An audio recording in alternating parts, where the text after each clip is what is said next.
Well, strong signals on police and policing coming out across the country. I want to take you next to the Eastern Cape, and we continue our focus on provincial police commissioners and their strategies to tackle crime. I'm joined by Lieutenant General Nomthetheleli Lillian Mene now.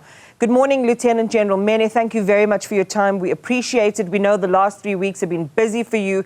There was a significant crime blitz in the province. You were working with other law enforcement agencies, and I think there was something like 54,000 high-density operations that had been carried out in the last 3 weeks with over 800 suspects arrested.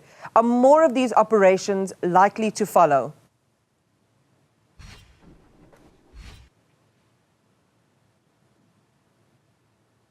Good morning, Iman, and greetings to yourself and greetings to the viewers at home. Yes, Iman, there has been operations that has been continuing in the province. We started last year with the rest of the country in joining Operation Shanela, which is focusing on the most times where crime is reported. And we also slot in as a province. And yes, we have achieved some successes in dealing with crimes in the province of the Eastern Cape. The big question is, can you make those cases stick and ensure successful convictions and jail time? Yes, we can, Iman. There's a lot of investigation that goes to it. We have our serious and violent crime units taking over the investigations, which is a provincial unit that takes care of serious crimes in the province. So in most cases, they have succeeded in bringing suspects to court and securing some guilty verdict and also sanctions as serious as the life imprisonment. So we have trust in the teams that are investigating these cases, Iman. I'm going to cover some of the categories in a bit of detail, but let's start then with the fact that you do have a number of challenges in the Eastern Cape, but the province also holds a bloody title, Lieutenant General Mene. It takes the top spot for murders in the country, and it has done so for the last few years. The latest number, 17.7 per 100,000 people. We've seen the communities all across the Eastern Cape protesting crime levels. They've written petitions. They are really living in fear today. What is your message to them? Well, Iman, yes, I need to admit that we have issues when it comes to cases, but one should be very careful in terms of this the ratio per capita, because it doesn't mean that we have the most cases. We happen to decrease cases in terms of counting of the cases reported in the province. But then when it comes to the issue of murder cases, the first thing that we're experiencing in the province is the issue of cases where we have identified that people ensure family members or people they know, and then there's a hit on the life of that person. The other contributing factor, it is what we're tackling now, is the issue of house robberies, which is a worrying crime in the province. And also contributing to the murders in the province, it is a taxi-related feud between the either intra type of feud amongst the same organization or between the different organizations, in taxi organizations. So that it is a mixture of events that are in the province. The most difficult ones, Iman, are the ones that are hit murders, because you would deploy members, but if someone has been given money to go and hit you, that hit will take place. So it's quite a complex one to dictate and to get to it and to know proactively that this case is going to take place. But when it comes to the reactive part of it, Iman, we're doing our best as the province, because we have solved in most cases those hit murders. So just to reiterate the last part of what you said there, that you are able to resolve, did I hear you correctly, most of those in respect of hits or assassinations?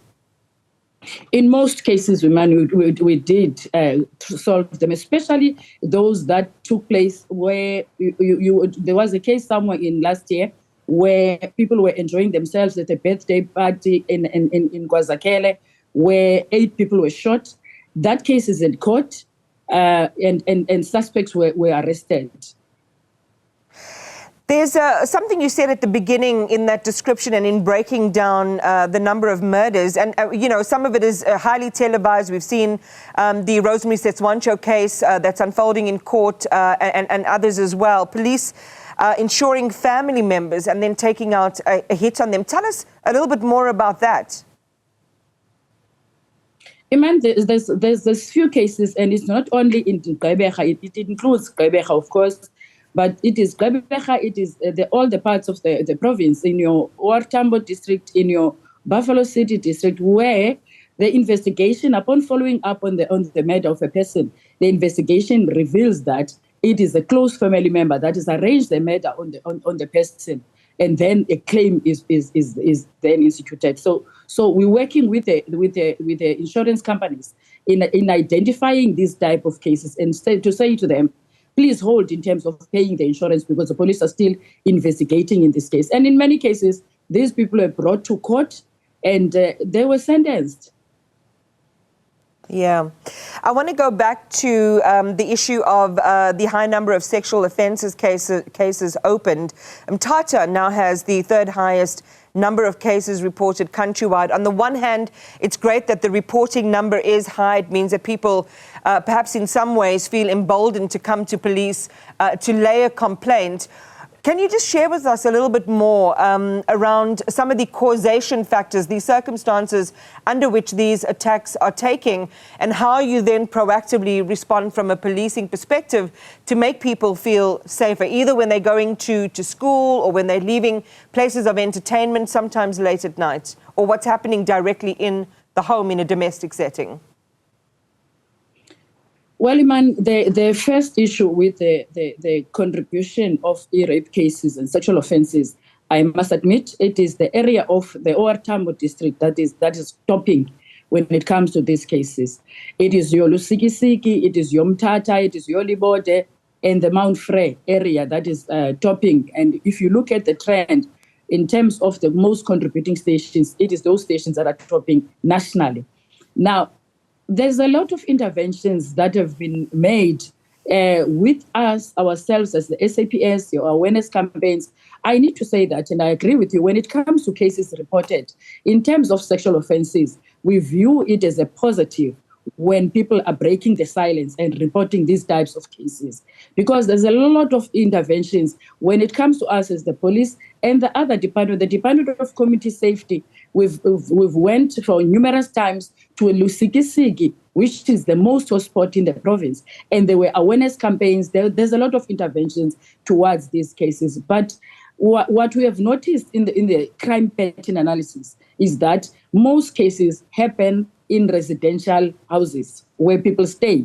In other words, the suspect in most of the cases is known to the victim. But the part of reporting, we view it as really positive, because we are encouraging people, when we are doing these awareness campaigns, we are encouraging them to break the silence. And in breaking the silence, what emboldens people, and you're right, what you've just said also conforms to not only a South African but a global consensus on the intimate partner violence, and a lot of times a majority of those cases are happening and these crimes are perpetrated by people that someone already knows.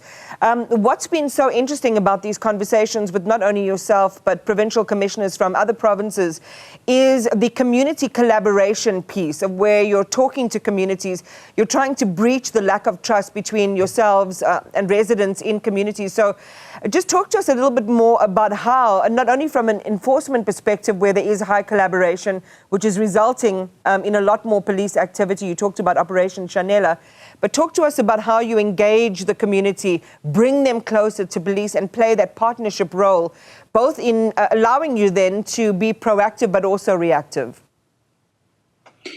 Look, Iman, there's always awareness campaigns first that are conducted within the communities. You've identified the hotspot, as I've said earlier on. Now, there is awareness campaigns that are continuing. And in the province, we have a gender-based violence forum that we have formed with the police and all the relevant departments, like your social development. So there's a continuous focus on this type of cases. As the police, we just hands-on when it comes to this. There's a victim will go to the CSC And at each and every police station, Iman, there's your victim-friendly room where the victim will be taken to, interviewed separately, cases, and then victims are referred to what we call Tutuzela centers, where there's also nurses that are there, Department of Health and Department of Social Development, where the victim is taken care of, and further the victim is prepared for the court. So there's a lot of energy, there's a lot of work and a lot of focus as the province, not only as the SAPS, but the relevant departments are very much committed in terms of this. The Community Policing Forum in the respective areas in the province, they are also playing part, Iman, in making sure that we encourage people to take care of themselves. One issue that I've noticed as the Provincial Commissioner of the province is the issue of the parents that are really not taking care of the kids. When it comes to children, Iman, we have some cases whereby the mother didn't even know that the child was raped. And for us, it indicates that somehow there's a failure in taking care of our own kids as the mothers now. Very sad and disturbing. Perhaps to pick up on the theme then, Lieutenant General Mene, our reporter Sipa Kema was sitting with the family this morning, and this is related to an apparent cult called God's Angels. Police apparently on the lookout this morning for one Simamkele Mhlope, who has allegedly convinced several teenagers to leave their homes and schools and join his group. We know that there's been some success in retrieving some of those, locating and retrieving some of those children and taking them back to their parents. What can you share with us from a policing perspective about this particular story, but also about the seeming proliferation of cult-like activity in your province? Well, Iman, you'd recall that there was a similar incident that happened in Ngobo. That was before my time there in the province. But what we have done as the police, this was reported by an NGO, and the police have tasked an officer and officers to follow up on this, because we believe that we should get to the root of this issue. Unfortunately, Iman, I don't have all the facts with me now, but the district commissioner have reported to me that this is receiving attention in Gqeberha because the place is somewhere, and the police did go to the place, but they didn't get the suspect. But for now, they have taken away the kids that were there, but the suspect was not present then. But we're following up on this issue, and we're viewing it as very serious because we don't want a repetition of the same incident that happened in Ngobo years within the province, years back within the province. Over the weekend, Police Minister Senzo Qunu visited the Eastern Cape, and he was there to understand the crime challenges in the province. What is your view on how empowered you feel as a provincial police commissioner to do what needs to be done? Well, yes, the minister was in Gqeberha on Sunday, and there was a stakeholders engagement, and the current situation in Nelson Mandela Bay is worrying, yes. But I need to mention, Iman, that it is not the only area where there's crime in the province. But in the Nelson Mandela Bay, the other categories of crime, if you look at them, there's a decrease in those crimes being reported.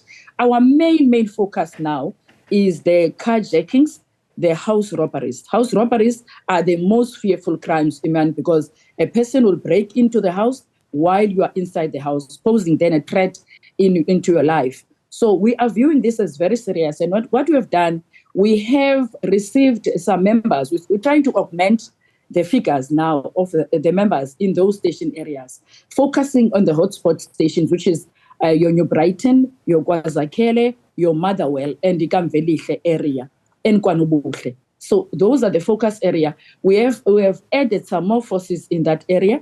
We have received with this project 10,000 that is the initiate of the president and also the national office. We have received and we have placed 310 additional members now for the visible policing only in Gqeberha. Yeah. So those members are going to add forces and boots on the ground to the stations. That is the first thing that we've done, so that when the cases are reported, the response to the complaints is faster. That is the first thing. The second part is that we have deployed as the province the technical response team, which has a hard approach to curb this type of crimes, because there's firearms involved in the commission of this offense, Iman. What about gangs and communities such as those in Helenvale, again, who just feel hostage in their homes and in their communities? Just share before we close our interview what your tactical response plan is with regard to breaking down the gang networks. Some allegations have been made about police collusion, but we've seen this happen as well in the Western Cape, where those are also, issues that have been raised by the community. Talk to us about how you're going to deal with that in talking to the community and telling them how you're going to keep them feeling at least safer. Iman, with the gangs, we have identified gangs, and the most area that is contributing to gang-related matters, it is your northern areas. It is your Galvandale, it is your Bethelsdorp, it is your Kamesh areas. But in that area, we have a permanent group of the anti-gang unit. It is a structure that was established. It only focuses on the anti-gang, on the gangs that are in those areas. So that unit, we looked at it, Iman, but we're also looking at adding figures to that unit so that we have more boots that are focusing in the northern areas. But also coupled with that, Iman, we have a unit that is only investigating the gang-related matters. So we also zoomed into these issues of the gangs, and while we're focusing in the townships, we're not losing focus on the northern areas, which are also problematic in terms of the crime. So we are strengthening the anti-gang unit, because I must say that when we went in zoom into their capacity, we have noticed that we need to add some more members to that unit. We're going to have you back definitely in about 6 months' time to evaluate the progress that you've made and some of the things you've shared with us today. Just a final quick word to the criminals who are enjoying themselves in the Eastern Cape. What are you planning? What is your message to them? Iman, I just want to say to the communities of the Eastern Cape that it is not all doom and gloom in the Eastern Cape. We have successes in the province, because what we are faced with also is the CIT, the cash in transit robberies. We have managed to arrest about 20 of these people within a short space of time. I'm talking about from the 1st of June 2024, since we increased our focus towards these cases.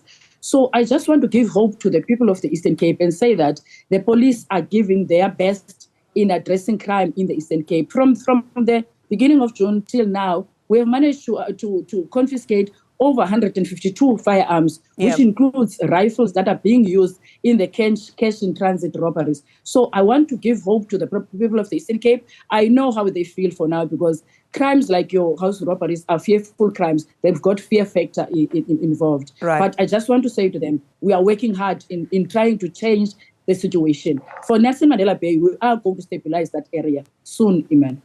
Lieutenant General Nomthetheleli Lillian Mene, thank you very much for talking to us, the Provincial Police Commissioner in the Eastern Cape.